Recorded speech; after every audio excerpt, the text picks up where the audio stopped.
Hey guys, so I just want to go over a video. It's to do with drums and the progression basically that I made, starting from beginner, intermediate, and then into the professional drums, which I've created now. And here is the result, the final result of the professional sounding ones.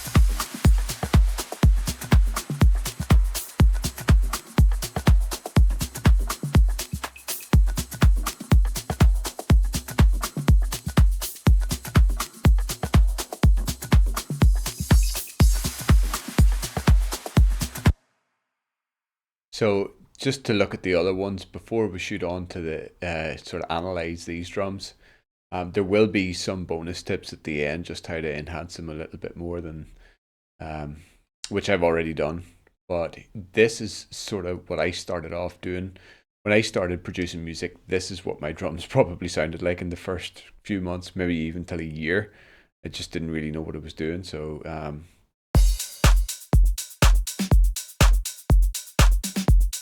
pretty standard, literally just kick, hat, closed hat, clap, snare, and I'll just go over them one by one.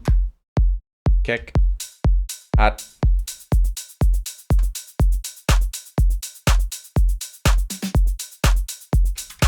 and the final one was just that, and a reverse hat. There you are, you're a superstar.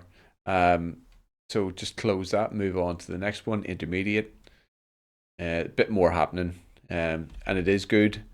I kind of look at this one and think to myself, you could use this in the track if it was just a little bit more minimal. Melodic house would probably have drum grooves like this.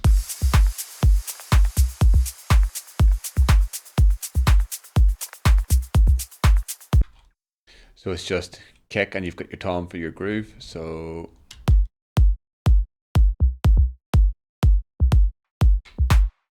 here I've layered the clap, as you can see.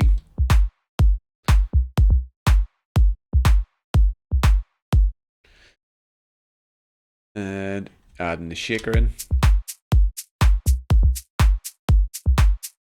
So in the first one, I actually used an open hat. It's like a 909, but I got used to the genre that I was doing and realized that shaker hats seemed to be the thing.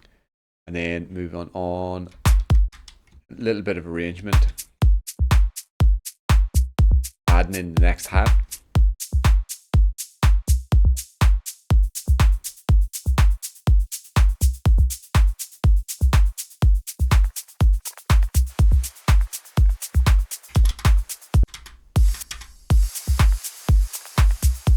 There you have it. I'm just not going to get analysed too much into that. That's just added a few loops, started to think it was okay to start using loops.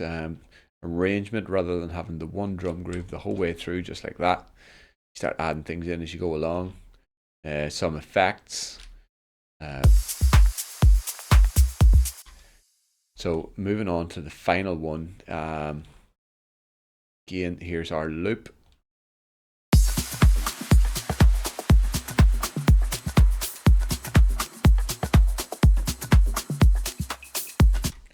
So a lot more happening. Drums communicating with each other. We're calling response. More texture. It's thicker. I mean, this is pretty good. This is how a professional track would open up. The first minute is usually the drums, and within that, this is what you would find. Something similar to this. This is like organic house, deep progressive style.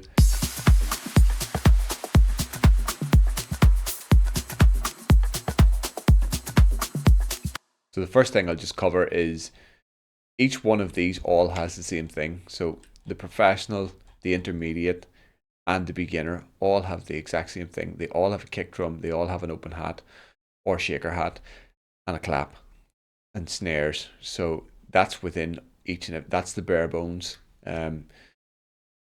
So if we move into the kick and the clap, so the kick in this one, I've added a drum bus, and all that does is it boosts. So it kind of adds, just thickens it up, makes it stronger. I've actually fed it in, so it's at 40% at the moment. So this is 100. I'm going to just go from with to without.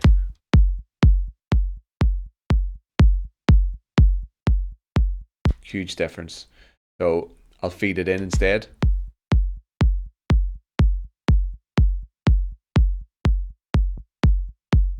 Little bit of a difference. That's what this is all about. It's all about small changes, not huge changes. Moving on to the clap.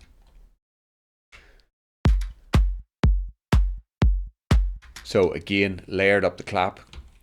One of the things that I've done with this is, as you'll notice, nothing's hitting on time. Each time it's different. So these three are not in the same position as these three. Either are these, and that goes on till about here, and then I just duplicated that over. So again, this one is on time, and this one starts a little bit later, this one's a bit later, this one's on time, and they're all different. It's just variation, and the sound's different. Also, to add a wee bit more variation, if you look in here, I've added some randomization to the movement. It's modulating the volume. Let's see if I can just take one of these. Maybe this one. So I'm just going to do this drastically.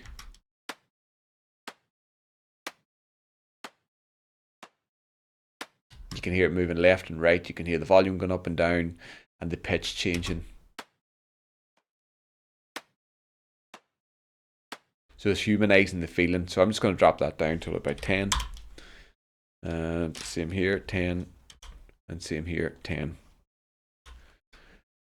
Not specifically those numbers. Again, I've changed that to a random waveform and dropped it down here, because if it was a sine wave, it would be predictable. It would kind of be going up and down and up and down, but in that pattern. So again, moving on.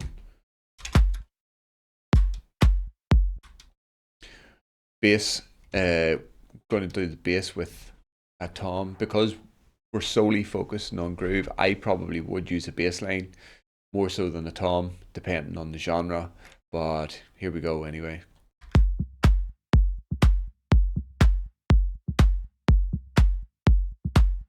I probably could use a bass along with that, because it's not very heavy on the bass. And again, I have a tuner on here so that you can see that it's playing in the note of C.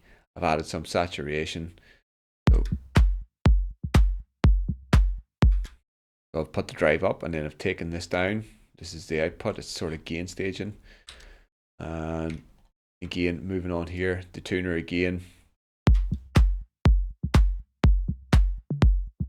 So we're already starting to get the drums communicating with each other.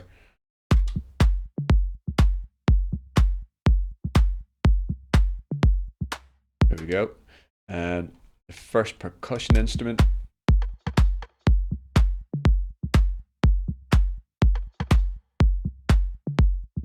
So we're getting the call from this and the response from this tom, as you can see. Now add in some more percussions.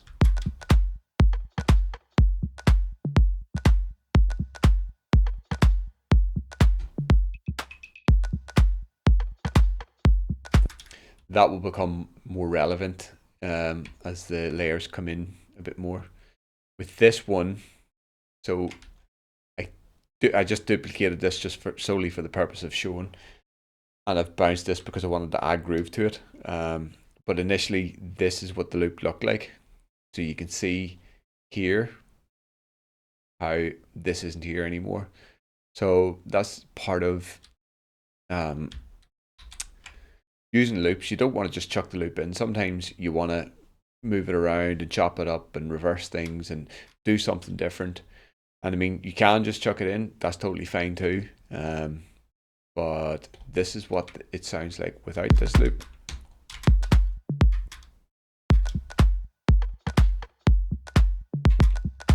This one actually just kind of thickens it up.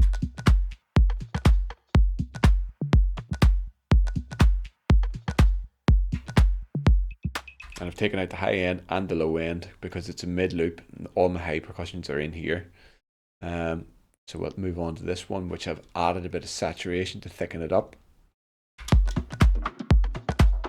Again, taken out the low and taken out the high wanting this to be sort of mid grooves just to thicken up the track before we even put anything in.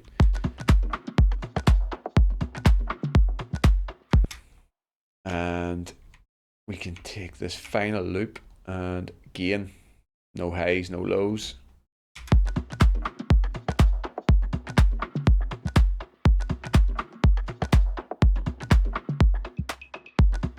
You can hear how everything's communicating together. The next element, it's kind of one element. This is a layer. So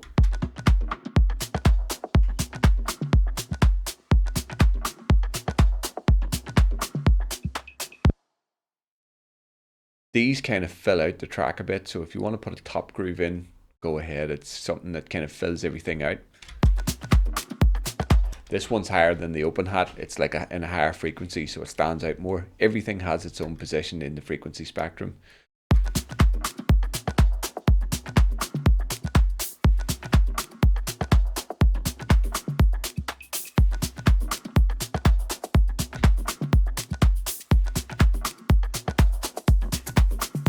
And then the shaker loops just add a little bit of drive and energy to the track. So when you add this in,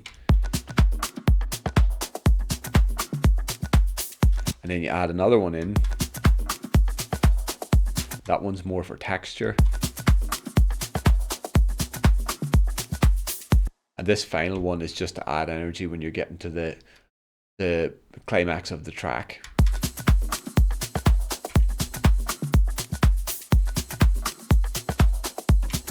But I'll leave that off. And the final thing that I want to add in here is the effects, and that just kind of, I'll not bother with the sweep at the moment. I'll start with these tonal shots. So you'll hear how they just come in and they're ear candy. That's what the EC is.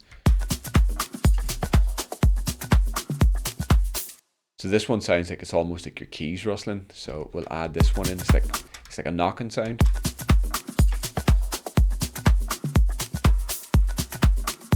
And you can hear how it reverbs out. And finally onto the crashes, just to signify the beginning and end of the loop.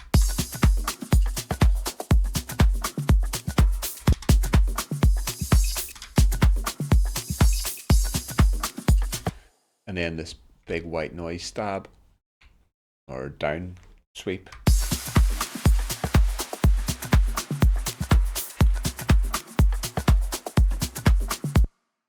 So that's what the drums is made of, and when we kind of analyze everything, everything's got this same technique on it. Everything's moving always. It's never in the same position. The shaker hat, I wanted to introduce these two things to it. So this erosion and delay, I'll do them one at a time. This just adds kind of like, not thickness, but distortion almost. Adds body to the sound. This is the Haas effect, is what is known, and it delays the sound so it hits one ear at a different time than the other ear, which gives it stereo width. So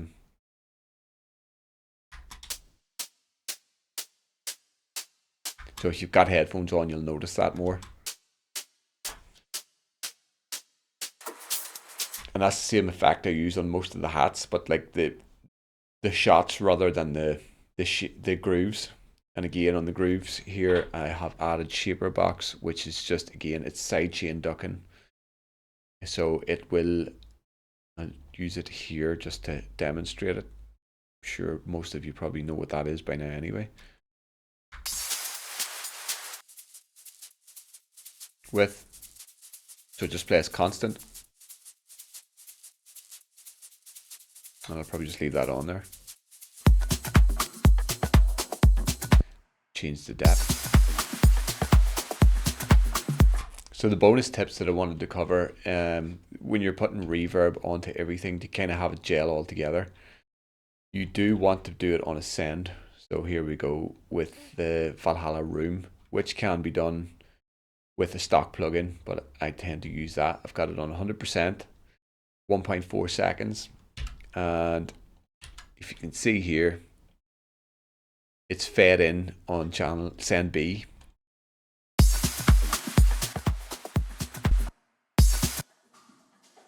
So that's the reverb for it. Reverb on channel B. And the final thing that I wanted to cover is this compression. So it's known as parallel compression, and it'll thicken up the drums. I've decided to use this, which is an emulation of the 1176, and I'll demonstrate it right now. I've put it on the overall drum mix, which is up here,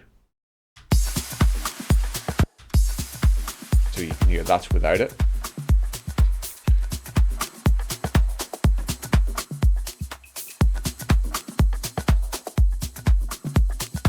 So it kind of pulls the lower level stuff up and compresses it takes out the sharp transient. It doesn't take them out, it just flattens them a bit. And again, that can be done with the glue compressor, which is a stock plugin. Again, fast attack and release. Threshold down as far as you can squash it.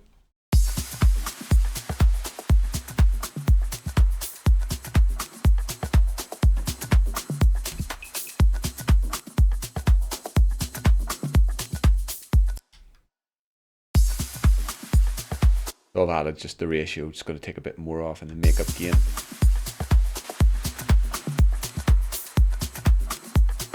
And then I've added saturation to thicken it up and add harmonics, and taken out some of this because when this was up, it's kind of giving me that effect. Taking out the low end because I don't really want to distort the kick drum. And if you look at the master chain, we're not really clipping, we're kind of sitting in around mix level, -6. And I mean, if you look at it, there's not a lot of mixing done, solely for the fact that I'm using samples, but not a lot in this. Saturation and EQ is my friend here. But yeah, that's about everything. And one final time, I'll just play this loop and I'll put on my original compressor. So.